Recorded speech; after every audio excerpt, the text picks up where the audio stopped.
The Scream franchise is one of my favorite horror franchises, with the first film being one of my top 10 horror films of all time. So, obviously, a new Scream film coming out had my attention.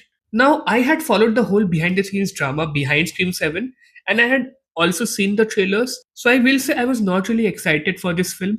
However, I still went into it fingers crossed, hoping to have a good time, but my fears came true.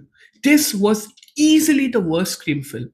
The biggest sin that this film commits is the fact that it just felt like any generic slasher film.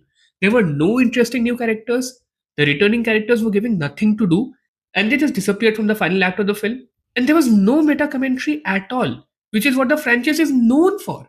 Now, I will say, Neve Campbell is just as good as always as Sidney Prescott. In fact, I liked the direction they took her story.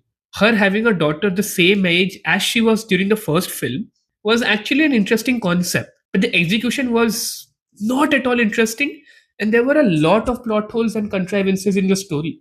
Now, there were some nasty kills in the film, but even those had moments that strained a lot of fidelity. And most of all, I absolutely hated the Ghostface reveal in this one. This was probably the worst reveal in the entire series.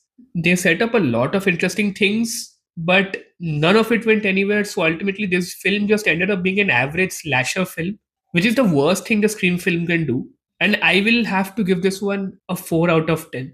Extremely disappointing, and I think this franchise is slowly becoming the Stab franchise, which it was parodying in the first place.